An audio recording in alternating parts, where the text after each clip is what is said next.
I would like to welcome David Long. His book Survival in Space, The Apollo 13 Mission is full of interesting facts. It was illustrated by Stefano Tambellini. I would really recommend it for people who love space.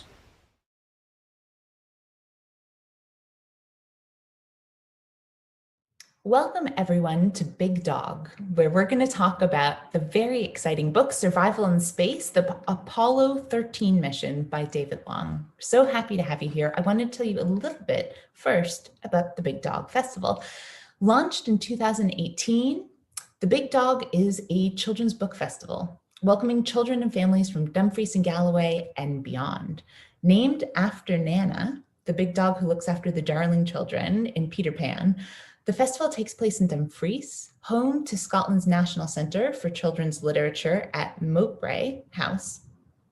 For the second year, we are taking our program online. And while we cannot bring authors and audiences together, families from across the globe have a chance to hear some of the nation's favorite children's authors, illustrators, and storytellers. So we're so happy to have you join us and enjoy David Long. Hi, everyone. Welcome to the Big Dog. It's the Children's Book Festival hosted by the Wigtown Book Festival. And we have David Long here. Hi, David. Hi, good morning. David is the author of Survival in Space, the Apollo 13 mission. We're going to be diving to this book today. You can see it. And I'm floating above Earth right now. David's beaming into us from Suffolk. We're so happy to have you here. This is a wonderful book. Before we begin, I just want to say, written by David Long, illustrated by Stefano Tambellini, and it is, I don't know if you can see, it is published by Barrington Stoke. Barrington Stoke. Barrington Stoke. It's also available through the Wigtown Book Festival Company's website. So you can buy this directly from the Wigtown Book Festival Company. All the events from the Wigtown Book Festival Company, including Big Dog, are free for families and kids. And so if you want to make a donation, we'd really welcome that. It helps keep us going. It helps get us these great events to you. So whether you make a donation or you buy the book, both go directly to the charity. And I'll include a website, which is the wigtownbookfestival.com, where you can see all the books we have and make a donation. So David, thank you so much for joining us. I'm so excited. My pleasure. To launch into this book, no pun intended. This outlines basically in amazing detail, not only a little bit about our history about going into space, but the very exciting Apollo 13 mission. Can you tell us first, why did you write a book like this? Well, I think the moon landings, I think, are possibly the most exciting story of my lifetime. And I've been alive quite a long time. And when I was 8 or 9, I remember watching the first moon landing, which was really, really exciting. I mean, the picture quality was awful, little black and white pictures on television, but it was really exciting. And then many years later, I was lucky enough to meet 2 of the astronauts who walked on the moon and shake their hand, and wow. Buzz Aldrin and Harrison Schmitt. And that was a really terrific thing, because I was probably in my 30s then, and it took me right back to my school days. And I just thought at some point I'm going to write a book about the moon landings. And I wrote that book about 2 or 3 years ago, I think, about all of the moon landings. Not that there's been that many of them. And obviously the crew of Apollo 13 didn't land on the moon, but in many ways their story is even more remarkable because of the battle they had to get back safely to Earth. And so this book kind of grew out of the first book, and that kind of grew out of my meeting the astronauts, and that grew out of my watching the moonshots. So this is a book which has been 50 years in the making for me, in a funny sort of way. Wow. And I have to say, I still find the story just as incredible and unbelievable and exciting as I did as a small boy. Well, one thing I think is amazing is that you met people who've walked on the moon. I think I've met people who live on the other side of the world, but it's amazing for you to meet people who've walked on the moon. It is, and it's a funny thing, and it's also extraordinary when you look back that 50 years later, they're still the only guys who walked on the moon. Yeah. It's because at the time, I think everybody assumed, certainly my parents would have assumed, that from now on people go to the moon. Yeah. But it just hasn't happened. And so we're looking at this group of 12 men, which is gradually shrinking and shrinking. And of course, we will get back to the moon. But, you know, I find, even talking about it now, I get a shiver down my spine. Oh, because it's me such an too. amazing thing. It was You know, such an amazing thing to be done. one thing you do really beautifully in the book, I know a lot of people watching this, kids, adults alike, have big dreams, dreams that they really want to achieve. And one Sure, thing NASA does very well, which I think you break down beautifully, is being able to break down dreams into sizable chunks, into steps, sure. Yeah, so yeah, they can actually get there. A yeah. journey. So can you talk a little bit about, you take us all the way back first to the Wright brothers and to flight, and then to animals in space, and then Yeah. straight up to, can you tell us how you decided what to include? Well, I think the history of flight is also remarkable, because if you know, you mentioned the Wright brothers. It's just a little bit more than 65 years, so not even a lifetime, between their flight of a few yards and the moonshot of hundreds of thousands of miles. And it's quite hard to think of another field of human endeavor where humankind has got from naught to there that quickly. And so I wanted to include something about the historical context. And then also, although their battle to get home is amazing, the fact that they got out there to begin with is equally amazing. You know, 50 years later, the Saturn V, it's still the most powerful rocket in space. Yeah. It's still possibly the most complicated machine ever built, 3 million parts. So you think there were literally millions of things that could go wrong. And plus you're going somewhere where no one's ever been before. And so as a feat of engineering and daring, I still can't really think of anything that rivals it. You know, when man eventually flies to Mars, that will be another thing. But in many ways, that's just another version of this. So this is still this unique event.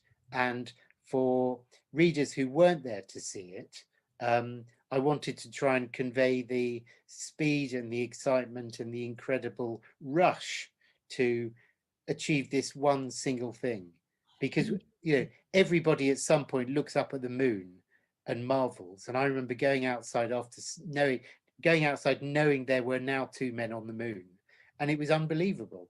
It was just literally unbelievable. It is really unbelievable. So growing up, when my dad put me to bed, I could ask one question about the universe. It could be any question. And it took years to talk about subjects like going to the moon. So for you to write a book so beautifully illustrating how we did it, how do you, and I know you were a journalist, but especially for kids, it's a complicated subject. How did you choose what to include and what not to include? I don't know the answer to that, funnily enough, because when I first started writing books for children, I had 2 children. So I used to sit there and think, would Hugo understand this? Would Ivo understand? And that was my kind of starting point. But, you know, they're both young men now. They're both in their 20s. And I don't have a lot of contact with a young audience other than when I'm doing something like this. So it was really a matter of writing and rewriting, stripping things out, while still trying to keep the essentials there. Yeah. You know, you have to explain how a rocket works without getting lost in the nitty-gritty.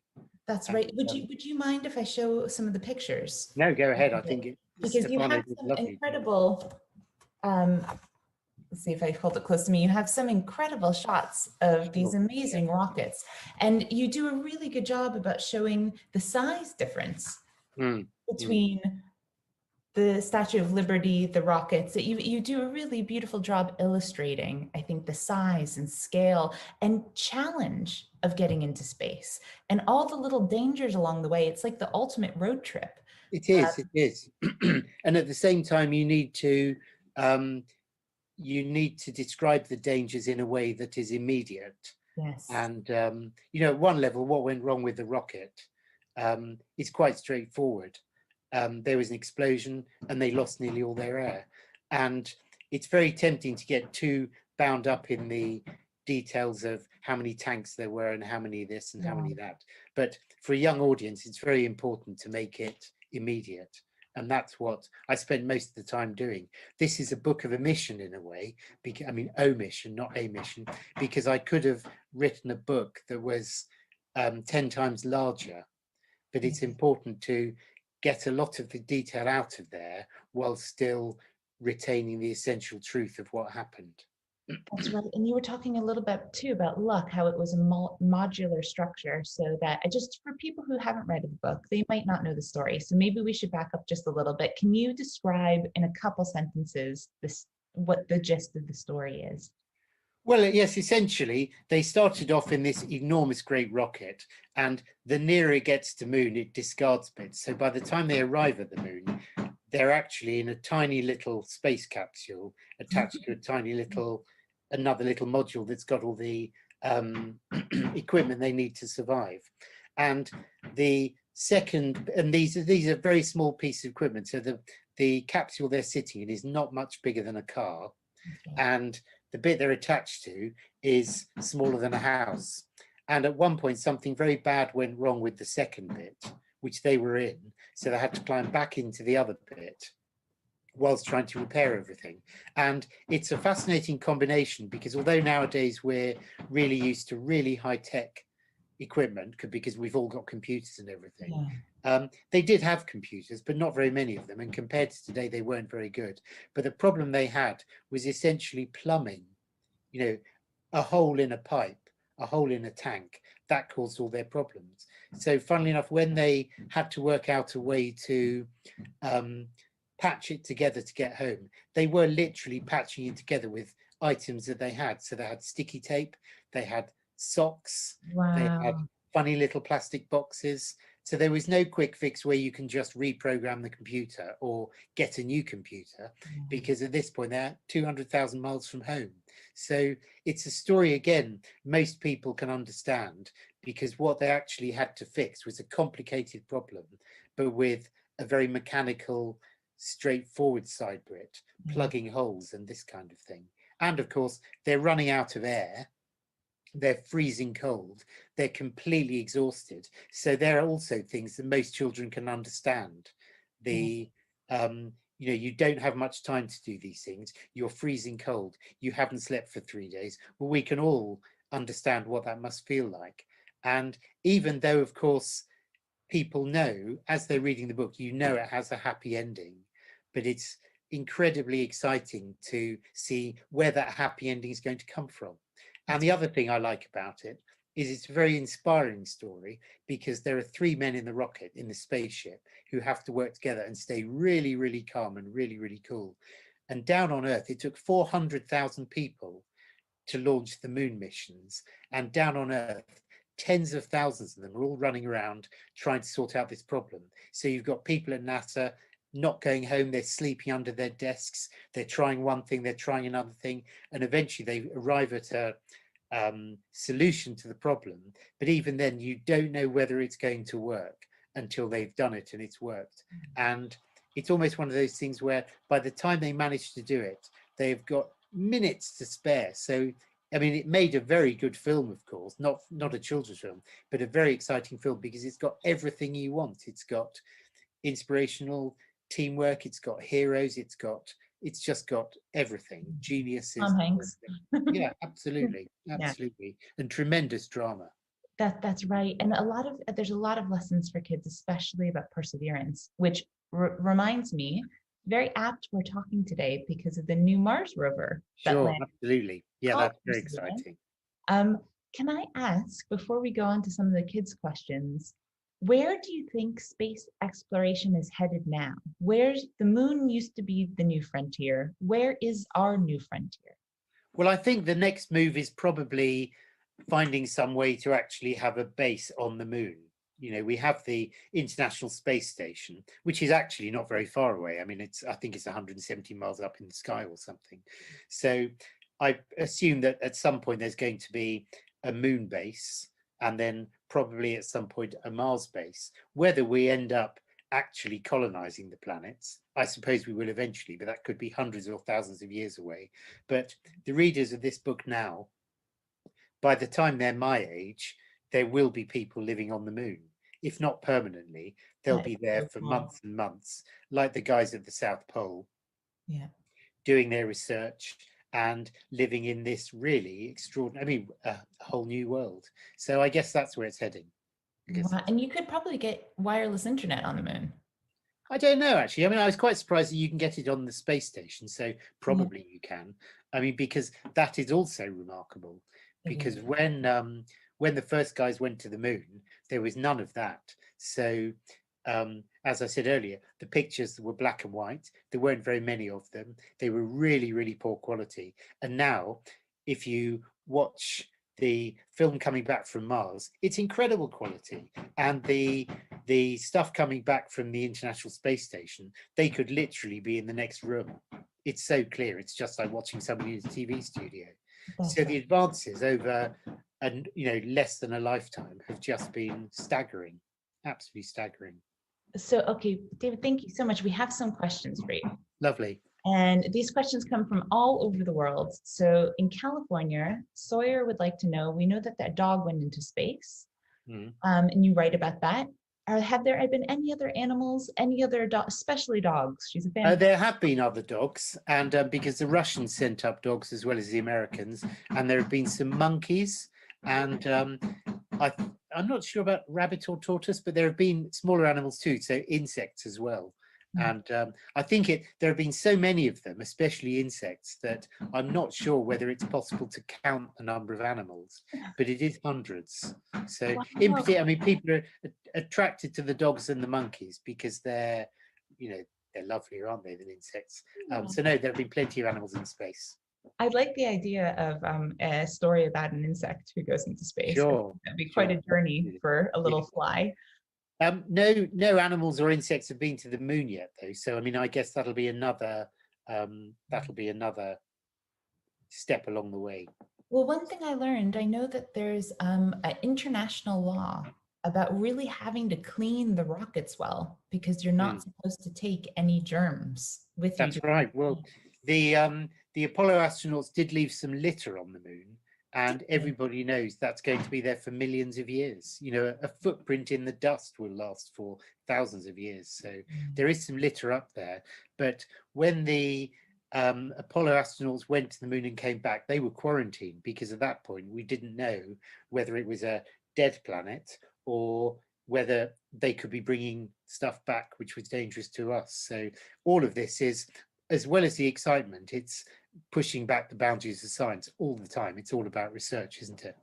That's exactly right. And I did hear some of the for Buzz and also all the Apollo missions, they didn't know really whether the moon was solid or had a huge kind of feet of dust. So when they landed, they didn't know what they'd be landing on. Yes, quite right.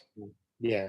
That's exactly. There are a lot of charming little details about that which people forget as well, because when they were gloved up in their suits with their helmets on, they got itchy noses and they couldn't scratch their noses. So some of the later astronauts had a little piece of Velcro in the helmet so they could turn around and scratch their nose. That's brilliant. There's so much human detail that you don't really think about, because you just think of the big rocket and the vast distances. Speaking about human detail, you would not believe how many kids ask this question. So I will credit Daniel, who lives in Portland, Oregon, and Maya, who lives in Texas. All of them want to know, because you talk about how they go from a little bit of a bigger space into the lander, which was a very tiny space. How did they go to the bathroom? Well, I think the space station, that's ended up with a kind of funny vacuum loo. But the sad truth is, with the guys on the Apollo missions, they had a bag inside their suit. And that was it. Yeah, they must have. Oh, not something you want to think about, really. No, but you have such lovely details in this book. Not only talking about the oxygen and carbon dioxide, but also little like brushstrokes of interesting facts about how long a human can go without food. Yeah, sure. Water. Well, I mean, that's an important thing, because that's what they were faced with. And we all know how much how worse our performance and behavior gets if we're hungry and thirsty. And that's another pressure that they were under. because they had these little bags of food, but they needed hot water to make the food edible, and they didn't have any hot water. So again, it's another, another little consideration. Exactly. Okay, so finally from Rafe, who lives in Scotland, we have a couple of questions. Do dinosaurs float in space, or are they too heavy? No, everything floats in space. So yeah, a dinosaur's big and heavy, but compared to an Apollo rocket, it's a tiny little thing like a cat. So everything floats in space. Yeah. That's great. Okay, is it hot or cold in space? It's incredibly hot. Sorry, it's incredibly cold unless the sun is shining on you. So if you imagine somebody on the moon, walking on the moon, their suits had to keep them warm when they're in the shade because it's 100 and something below freezing. And when they're in the sun, they had, for example, a tiny film of gold, real gold, inside their helmets because the sun was so hot and so bright that it would blind them. So those suits cost hundreds of thousands of dollars at the time because they had to do everything. So paradoxically, it's very hot and very cold in space. So that's amazing. And okay, some rapid fire questions for you before we go. And you can just say yes or no. So aliens exist, don't exist? I think they probably do, but they're not anywhere near us. They'll be millions of light years away. Right. I don't think there are any in our solar system, but it seems unlikely that there are none in the entire universe. Okay, universe, infinite or finite? Well, I gather it's infinite, although I can't imagine how that works. Okay. And last question, favorite planet? Oh, Earth, as the only one I've visited. I don't know. I mean, I don't really know, because I think they're all terrifying in their own way. Yeah. The ones that look quite nice from Earth through a telescope turn out to be boiling temperature or freezing cold all the time. So I suppose Saturn's the prettiest, and Earth is the most comfortable. That's right. That's lovely. Thank you. And Pluto, which maybe or maybe not a planet, it's debatable. It might be the most lonely. It's quite far. Yeah, it's a very long way off. Yeah. David, thank you so much. It's been an absolute joy to have you here. Well, for me too. For me too. Just to remind people, they can get your book through the Wigtown Book Festival's website, which will be included below. And everyone should. I love it. It's going right on my bookshelf. Very good. Could I also say that I'm always happy to answer questions. So if anybody emails me via my website, which is www.davidlong.info, I will answer their questions because I'm always happy to hear from readers. David, that's so nice. Don't tempt me. You'll probably hear from me. Thank you very much. My pleasure.